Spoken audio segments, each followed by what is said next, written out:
고리 대금업자들은 쉽게 포기하지 않았다. 은택의 남편은 추심을 피해 집으로 들어가지 못하고 처음에는 놀이터의 벤치에서 나중에는 외진 기차역에서 밤을 보내기도 했다. 날씨가 아주 추워지자 노지에서는 더 이상 머물 수 없게 되었다.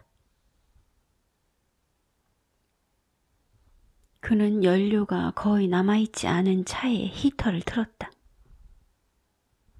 돈이 없어 김밥 한 줄로 하루를 보냈다. 곡기를 끊은 채로 지내야 하는 날들이 이어졌다. 숙식이 제공되는 일거리를 잡아서 몸을 보호하고 밥부터 챙겨 먹으라던 은택의 말이 기억났다. 차가 이동을 할 수 없으니 막일이라도 구하러 다녀봐야 할 것인데 그럴 수 없었다. 밥을 굶으니 무기력해지는 것 같았다. 어디에라도 등을 대고 누워 그대로 세상을 뜨고 싶었다. 속수무책으로 차 안에 앉아있던 그가 은택에게 전화를 걸기 위해 휴대폰을 꺼냈다. 그러나 이내 휴대전화가 오래전에 끊겼음이 생각났다. 차 밖으로 나온 그는 밤길을 어슬렁거렸다.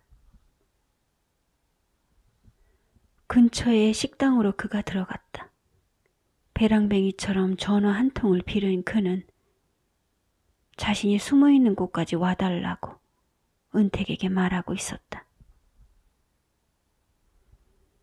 투심하는 이들이 자동차 바퀴에 추적 장치를 달았을지 모르니 잘 살펴본 후에 오라는 말을 그가 덧붙였다.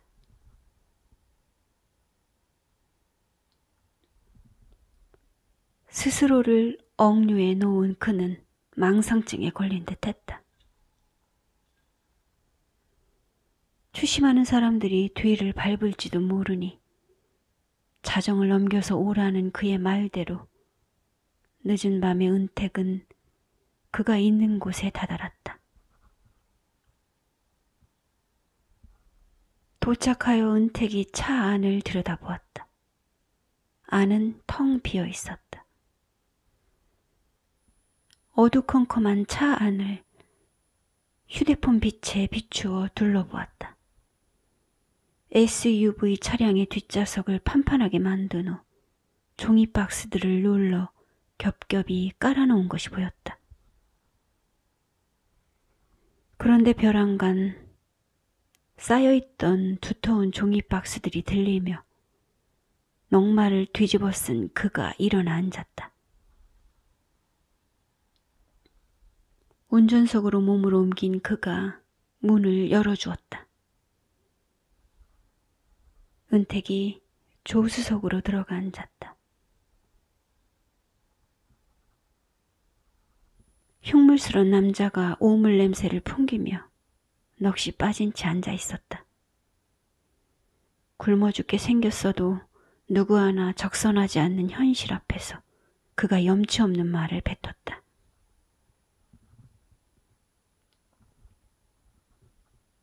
부부는 힘들 때 서로 도와주고 위로해주는 것이 아닌가?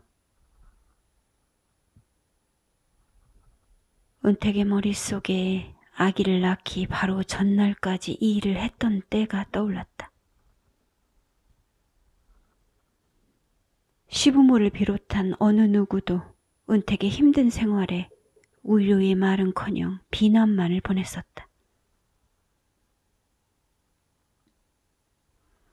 그는 제 어머니를 보살피지 못한다는 생각에 미쳐 날뛰다가 임신 중이었던 은택의 배를 발로 걷어찼었다. 은택이 해산을 한 후 산후조리가 필요할 때조차 그는 자신의 어머니를 간호하는 문제로 은택과 말싸움을 했다. 제 어머니에게 만족을 주고자 은택을 그 앞에 끌고 가 보란듯이 구둣발을 내리 찍던 사람이었다. 은택을 제 어머니의 뒷닦이로나 쓰려고 마음먹었을 뿐이었다.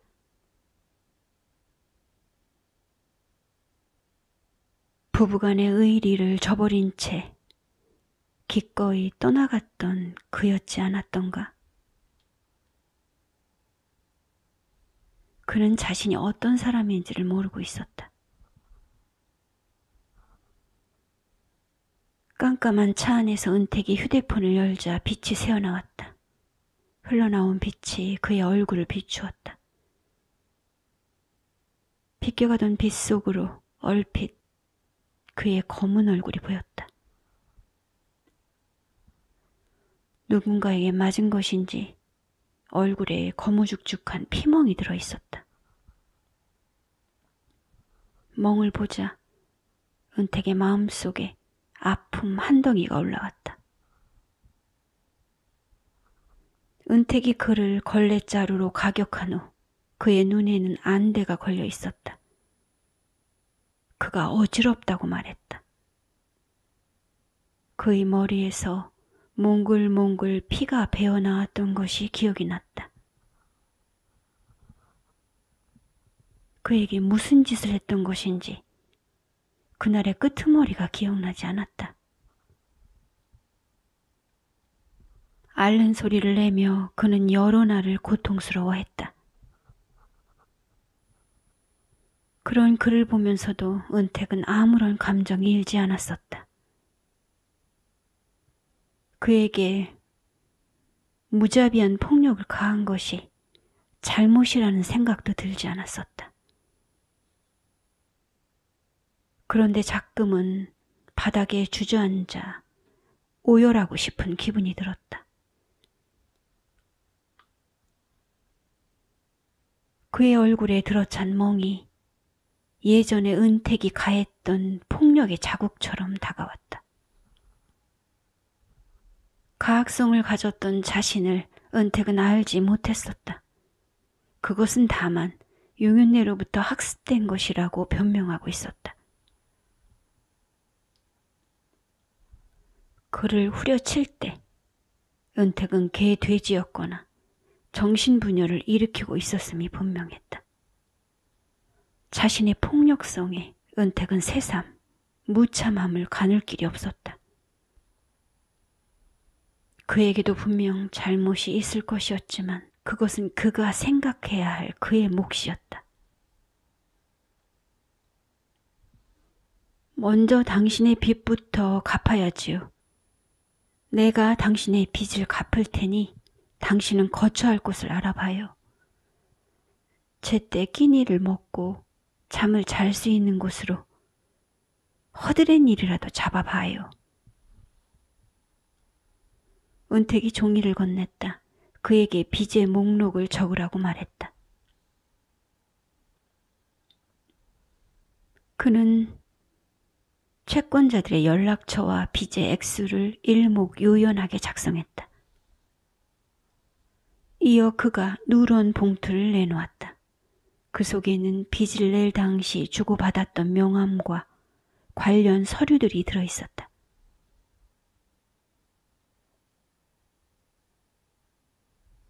은택과 헤어지면서 그는 사랑한다는 말을 남겼다. 일회용 티슈를 뽑아 쓰듯 순간에 자기 기분을 내보이고 떠난 그의 자취 뒤에 어느 때인가 불현듯 다가왔던 용윤내의 사랑 고백이 푸개졌다. 용윤내는 언제인가 은택에게 사랑한다는 말을 한 적이 있었다. 생뚱맞은 용윤내의 미연에 은택의 뇌중이 부르르 떨렸다. 용윤내의 그럴듯한 고백은 의부증이나 의처증에 걸린 사람이 배우자를 의심하며 괴롭히다가 돌연 정색을 한 얼굴로 사랑을 속삭이며 다가와 상대에게 일방적인 사랑을 강요하는 장면과 오버랩이 되어 오싹한 감정을 일으켰다. 용윤네의 낯선 고백은 정신질환을 가진 자의 고백처럼 고통으로 다가왔다. 그 정황은 사이코패스의 은밀한 사랑 고백 같은 것이었다. 모습을 바꾸어 다가온 용윤네에게 퍼런 몸을 엉키어 교합하는 뱀들을 본 것처럼 몸서리가 쳐졌다. 자신을 속이며 감정의 유희에 빠져있던 용윤네는 사랑이라는 단어를 뇌까린 후 흡족한 얼굴로 변했다. 은택은 그 교활함을 알고 있었다. 사랑한다는 용윤네의 고백에 그토록 더러운 거부감이 올라왔던 이유는 무엇일까? 누구라도 알다시피 사랑은 배려였다. 사랑은 관용이었다. 상대에게 피해가 아닌 이익을 주는 행위였다. 남편은 이익을 취한 후 사랑한다는 식의 말을 건넸다. 고리대금업자들로부터 그를 막아주지 않았어도 과연 그가 그런 식의 말을 꺼낼 수 있었을까? 인간의 본성이 원래 그러하다면 받아들여야 한다고 생각했다.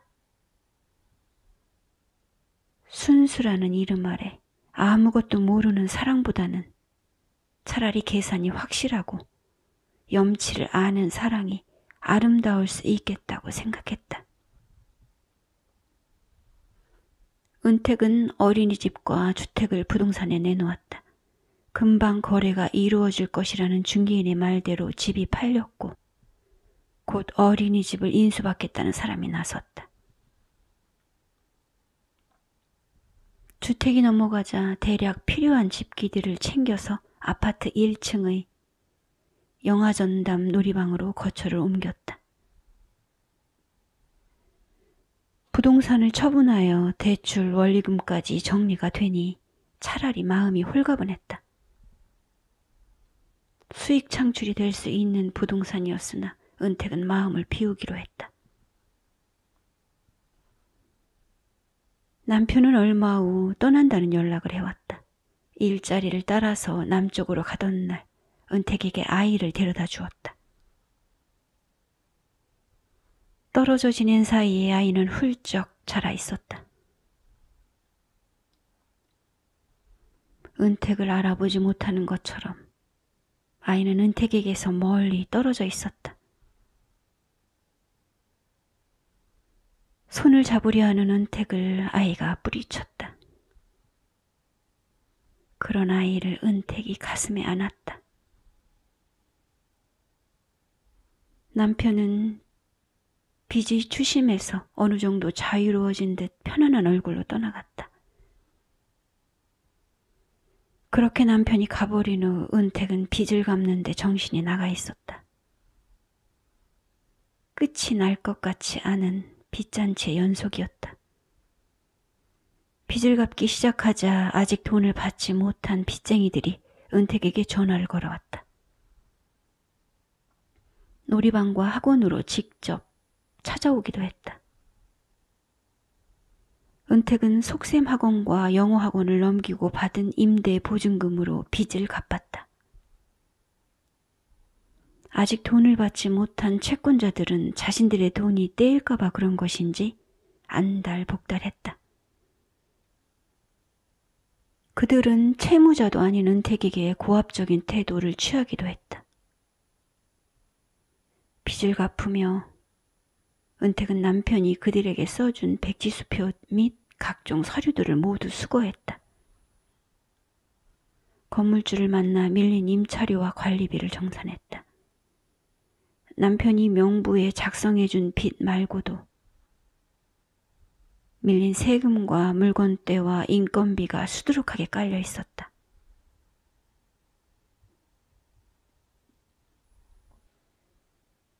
카드깡으로 만들어 놓은 빚도 막대했다. 그는 몰래 훔쳐낸 은택의 신용카드로도 대출을 받은 모양이었다. 배신감이 밀려와 잠을 이룰 수 없었다. 각오하고 빚 청산을 시작한 것이었지만 갚을수록 빚은 늘어나는 것 같았다.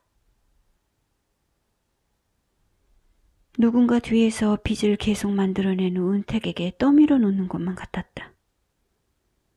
돈 한 푼을 편히 쓰지 못하고 쪼들리는 생활이 계속되었다. 빚을 갚기 위해 소유하고 있던 모든 것이 처분되었다. 놀이방에서 나오는 수익도 모조리 빚을 갚는 데 썼다. 얼마 후 놀이방이 넘어갔다.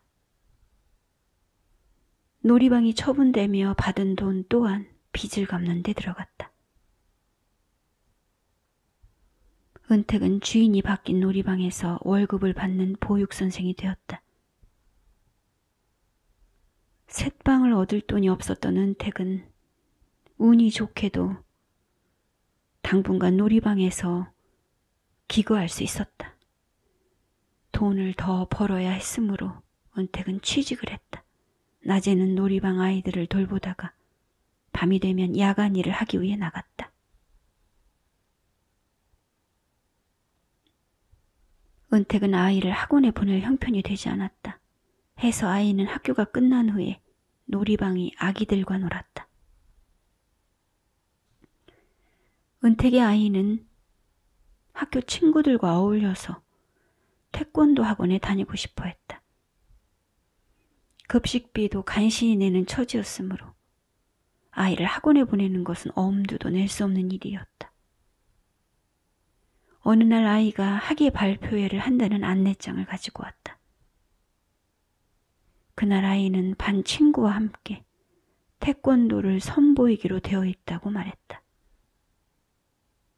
엄마가 꼭 와야 한다는 말을 덧붙였다. 아이가 태권도를 배운 적이 없는데 어떻게 태권도로 장기를 보여주겠다는 것인지 알 수 없었지만 은택은 기껍게 발표회에 가보았다. 후반부쯤에 차례가 되자 아이가 친구와 함께 무대 위에 등장했다. 친구가 하는 태권도 품새를 아이는 열심히 곁눈질을 하며 따라했다. 옆 친구가 하는 것을 곁눈질하느라 아이는 뒷북치듯 템포를 맞추지 못하다가 겨우 흉내만 내는 어설픈 장기자랑을 끝냈다. 은택은 아이가 가엾다는 생각이 들었다. 남이 하는 양을 힐끔거리며 해본 적도 없는 태권도를 선보이는 아이가 참으로 애처로웠다. 자식이 원하는 것을 해주지 못하는 어미의 아픈 마음 위로 아이 아빠에 대한 원망이 서려왔다. 남편은 떠난 뒤로 연락이 없었다. 추심하는 이들에게 쫓겨다니는 일에 질렸는지 아예 연락을 끊었다. 모든 책임을 남에게 떠넘겨버리고 혼자 가벼울 수는 없었다. 한 번도 은택의 방패막이가 되어준 적이 없었던 그가 자신이 짊어져야 할 어려움을 남의 어깨 위에 올려놓고 감감무소식으로 지낸다는 것은 뻔뻔스러운 일이었다. 은택에게 화살을 맞게 해놓고서 그는 제 몸을 한껏 숨긴 모양이었다. 아이가 어떻게 지내는지조차 궁금하지 않은가 보았다. 은택은 아이와 함께 나들이를 갔다. 한참을 차로 달려간 두 사람이 어디엔가 당도했다. 본관 건물 뒷곁에 차를 댄 그들은 건물 앞쪽으로 산책하듯 걸어나갔다. 쭉 늘어선 나무들은 연그러가는 열매를 달고 있었다.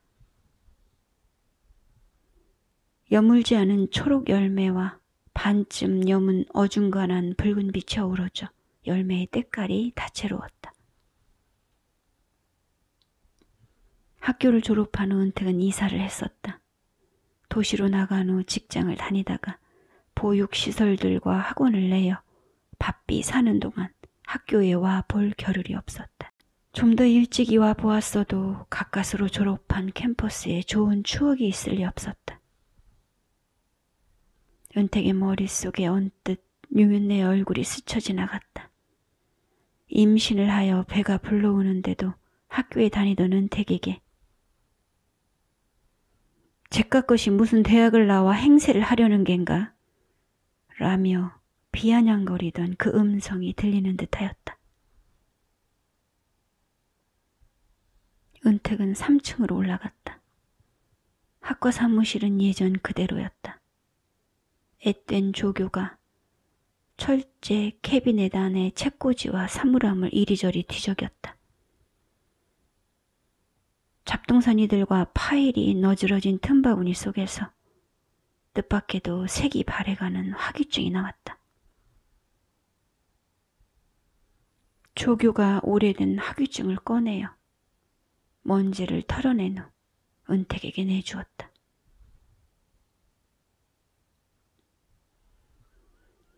남편의 뒷일을 처리하며 곤궁한 생활에 몸과 마음이 피곤했음에도 은택은 잠을 잘 이루지 못했다. 은택은 자신을 사지에 몰아넣고 떠나버린 남편을 응징하고 싶었다. 그렇게 잠을 이루지 못하던 은택이 갓발기에 잠깐 잠이 들었다. 꿈속에서 누군가 기도를 하고 있었다. 기도하는 이는 신화 속의 인물처럼 신의 뜻을 전달받는 사람이라고 했다. 들을 말이라도 있는 듯 은택이 그 옆에 바싹 다가앉았다. 그런데 기도를 끝낸 이는 은택에게 해줄 말이 없다고 했다. 다만 기도하는 가운데 누군가 눈물을 흘리는 것을 보았다고 했다. 은택은 울고 있는 사람이 자신일 거라고 생각했다. 은택은 저편에 있던 남편에게 자신이 울고 있음을 전했다.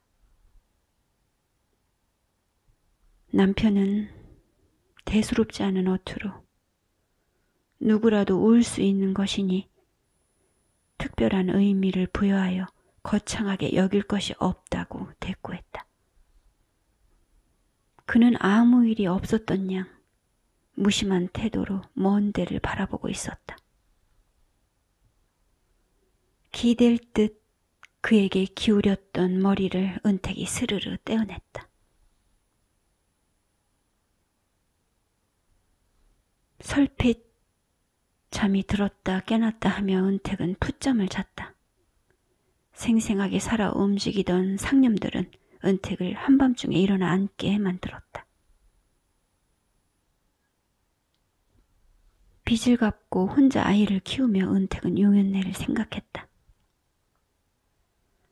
지금까지 용연내에 대해 어긋난 마음을 가지고 살아왔던 것과 달리 그 힘들었던 세월을 이해할 수 있을 것 같았다. 벌떡 일어나 앉은 은택이 용연내를 불러보았다.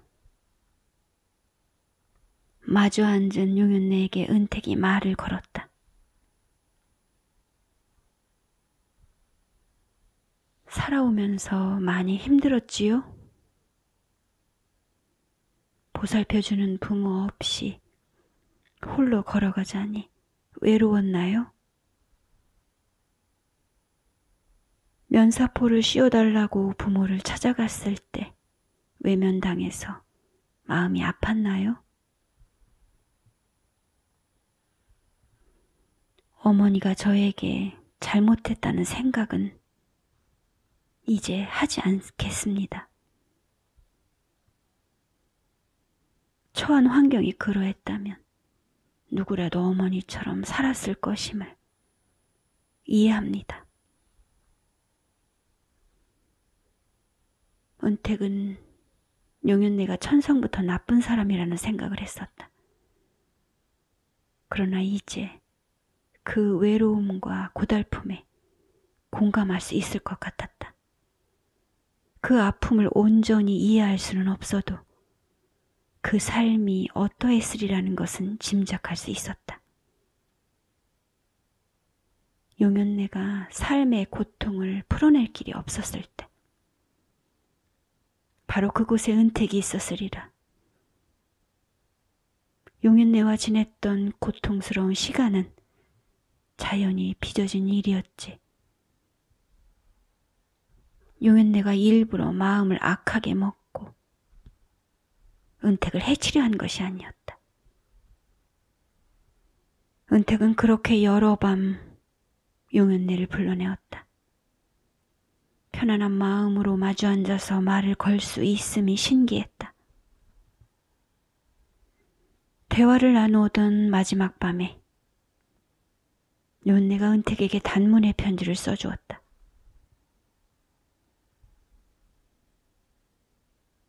얘야, 내가 너에게 무슨 짓을 하며 살았는지 모르겠구나.